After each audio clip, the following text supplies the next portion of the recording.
Hi, this is Ilma Art Studios photograph for today, Yellow Tulips. Hi, check my website at ilmaarts.com for more artworks and photographs. Today I'd like to share Hosea 4 verse 4. It says, "Don't point your fingers at someone else and try to pass the blame." Here's my poem. On blaming. What do you do when someone points their finger at you? Do you react and then defend yourself or assess their point of view? When you blame somebody about something, they only resort to defending or reacting. Blaming is a cowardly way of facing reality. It shows that someone doesn't want to take responsibility. Blaming is not taking the log out of your own eye. It will only create conflicts and generate more lies. Here's my essay. Blaming is defined as assigning responsibility for a fault or a wrong. Who wants to accept a blame? I think no one would really admit that they want to take the blame. Humans automatically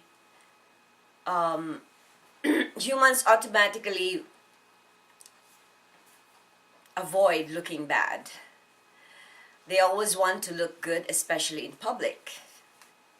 What is the result of blaming? It usually ends up in defense and fights.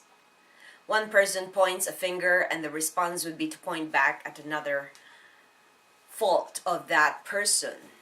It is a never-ending cycle of who is right. Blaming is a toxic act. It fuels people into destroying unity and harmony. It is very tiring to be with people who always blames and never take responsibility for anything. The Bible warns us not to point our fingers on someone or try to pass the blame. It shows irresponsibility and immaturity. Prayer. Lord, help me never to blame. Reflection. Why do you think the Bible warns us not to blame? And what does it do to others? I think blaming is not a loving, it is not a loving act.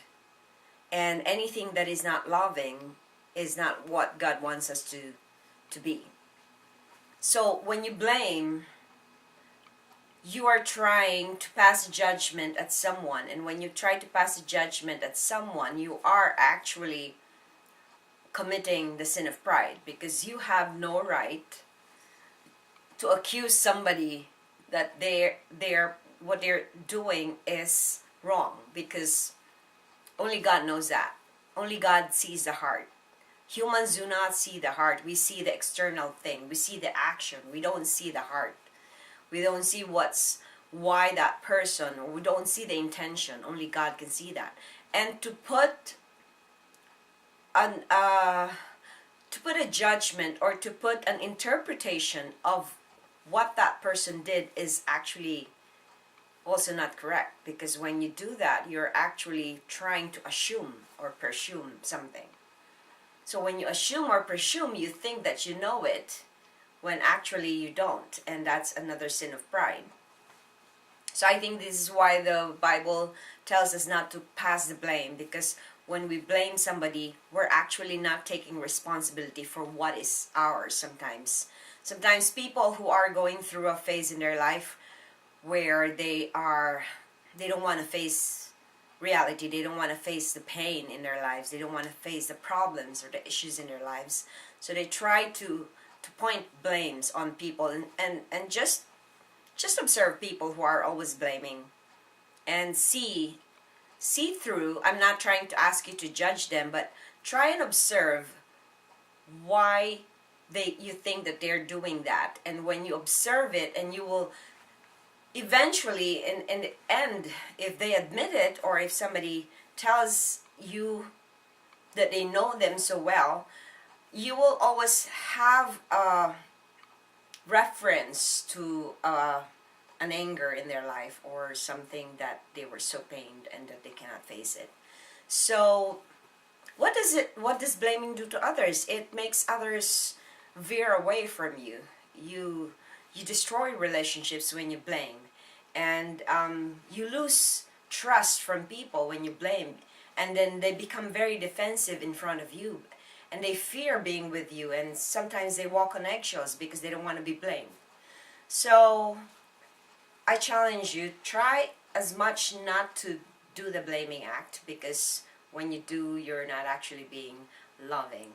So thanks for watching, and I hope you check my website at ilmaarts.com for more artworks and photographs. Have a blessed day.